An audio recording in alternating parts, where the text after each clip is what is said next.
बहुत जल्दी पौधे को उत्तेजित करती है। ठीक है। आप आज दो, परसों ही आप उसका कलर, जी। तो नाइट्रोजन भी उड़ जाती है, यूरिया वो लीच करता है, नीचे भी जाता है, पानी मिली, जिंक भी मिली, आयरन भी मिला है। तो ये ऊतक होते हैं इसमें, फ्लोएम जाइलम, एक का काम होता है जड़ों से क्या कहते हैं, पोषक तत्वों को और पानी को लाना। नमस्कार किसान भाइयों, जिन हमारे किसान भाइयों ने 2026 में धान की रुपाई की है और धान रुपाई के बाद किसान भाई लगाने जा रहे हैं पहला यूरिया, तो पहले यूरिया की क्या मात्रा रखें, यूरिया के साथ ऐसा क्या मिलाकर लगाएं जिससे धान फसल के जो पौधे हैं ज़्यादा से ज़्यादा फुटाव करें, ज़्यादा से ज़्यादा कल्ले निकलें, पौधों का रंग अच्छे से अच्छा बने, जिससे अंत में फसल से एक अच्छी पैदावार मिल सके। तो इस जानकारी के लिए हमारे साथ एक कृषि विशेषज्ञ हैं, इनके माध्यम से जानकारी साझा करेंगे। जानकारी सही लगे तो वीडियो को लाइक, शेयर और कमेंट करें, चैनल को सब्सक्राइब कर लें। बहुत बहुत स्वागत है भैया आपको। नमस्कार साहब। सबसे पहले हमारे किसान भाइयों को परिचय दें आप। मेरा नाम विजेंद्र सिंह है जी। मैं एग्रीकल्चर से MSc AG एग्रोनॉमी से हूँ जी। और फिलहाल एक कंपनी देवा पेस्टिसाइड लिमिटेड में कार्यरत हूँ जी। जो कि 10 डिस्ट्रिक्ट देखता हूँ जी। और एरिया मैनेजर की पोस्ट है। जी। तो हम अभी जो धान की फसल लगी हुई है, ट्रांसप्लांट हो रही है, जी। उसमें जो है खाद, पहला खाद किस तरीके से क्या देना चाहिए जो जी। पौधे के लिए ज़्यादा से ज़्यादा सूटेबल और कम से कम पैसे का होना चाहिए। जी। तो जैसे एक तो मैं आपके माध्यम से सबसे पहले जो हमारे किसान भाई हैं उनके लिए जानकारी साझा करना चाहता हूं कि पहला यूरिया लगाने का सही समय क्या रहता है। कोई वैरायटियों के हिसाब से आगे पीछे समय होता है और उसके साथ साथ क्या मिला के लगा? वैरायटी के हिसाब से भी होता है, पर प्रेजेंट में जो अपने यहाँ पे शॉर्ट टाइम की वैरायटी 1509, 1692, 1985 जो नई वैरायटी आई हुई है, तो ये शॉर्ट टाइम की वैरायटी आलू की वजह से होती है। जी। तो इनमें जो सही टाइम है आपका ट्रांसप्लांट करने के बाद में पौधा जम जाए, जड़ छोड़ने लगे, जी। कम से कम इसमें टाइम लग जाता है 10 से 12 दिन का। 10 से 12 दिन। 10 से 12 दिन 10 से 12 दिन में पौधा जम जाता है। जब पहले इसकी 15 दिन तक भी हो सकता है जी। 10 से 15 दिन के बीच में, तो पहले यूरिया की इन छोटी टाइम की वैरायटियों में पहले यूरिया 10 से 15 दिन के बीच में देना चाहिए जी। चीज ऐसी देनी चाहिए जो कि इसका रूट का डेवलपमेंट ज्यादा हो। अच्छा अच्छा। उसके लिए एक टेक्निकल आता है माइकोराजा।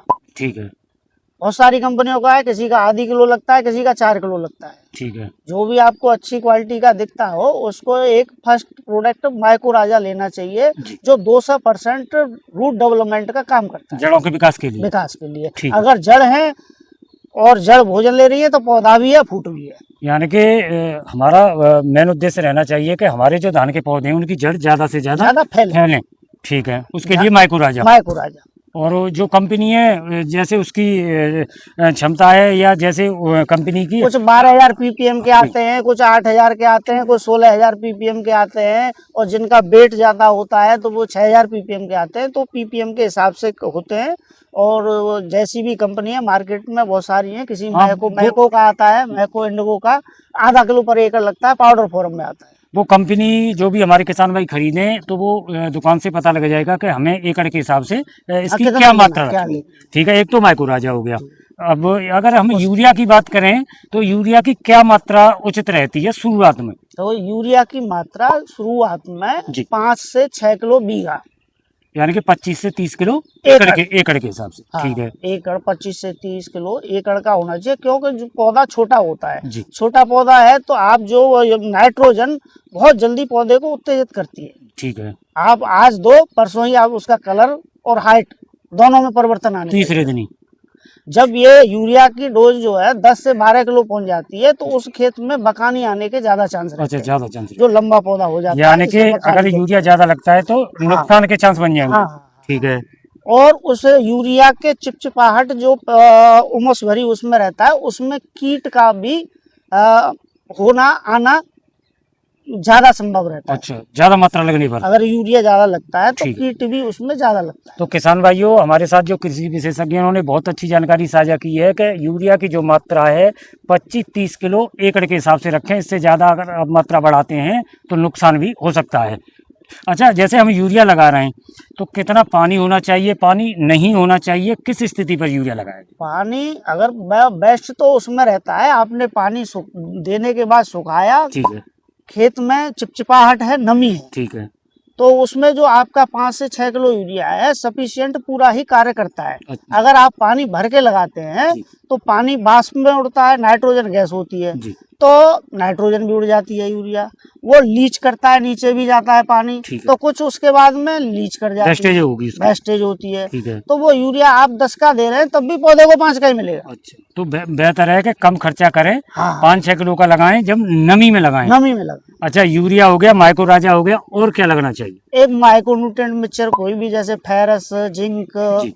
आयरन, क्योंकि पौधे को उस टाइम जो है जम के तैयार होता है, नए रूप में आता है ट्रांसप्लांट करने के बाद में, ठीक है। तो उसको आवश्यकता रहती है कोई माइक्रोन्यूट्रिएंट मिक्सचर उसमें मिला सकते हैं। अच्छा, तो किसी भी कंपनी तो का, एरिज का, दयाल का, या और यार बहुत सारी कंपनी है। तो उसकी क्या मात्रा रहती है एकड़ के हिसाब से?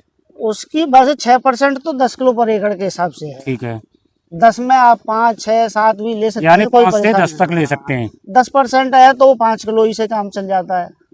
बाकी आप ईडीटी जिंक है तो आधा किलो पर एकड़ डलती है। 12% यानी कि अलग अलग पैकिंग के हिसाब है इनका। पैकिंग के साथ। अच्छा, इनको अच्छा, इसके साथ और कुछ, या ये पर्याप्त है? ये पर्याप्त है, तीनों पहली डोज में पर्याप्त है। ये पर्याप्त है। अच्छा, इसमें जैसे हम यूरिया लगा रहे हैं, माइक्रोराजा लगा रहे हैं, या मिक्सचर माइक्रोन्यूट्रिएंट से आपने बताएं, तो इससे हमारे किसान भाइयों को धान फसल में क्या लाभ मिलता है? इसमें देखो, धान को क्या है, धान को जो है जो पोषक तत्व की, क्योंकि वो ट्रिलिंग करता है, ब्यात ज्यादा करता है। अच्छा अच्छा। तो पोषक तत्व बैलेंस करने की पौधे को ज्यादा जरूरत पड़ती है। ठीक है। बैलेंस में आप मिक्सचर लगा रहे हैं तो उसमें जो है उसको फेरस भी मिली, कॉपर भी मिली, जिंक भी मिली, आयरन भी मिला है, तो ये सब चीजें मिल जाती हैं उसमें। ठीक है। तो उसकी जो आवश्यकता की पूर्ति है भोजन की, जैसे हम सब्जी बनाते हैं, जीरा, नमक, हल्दी सब चीज डालते हैं तो अच्छी बनती है। किसी चीज की कमी रह जाएगी तो वहाँ उसके स्वाद में कम रह जाएगा।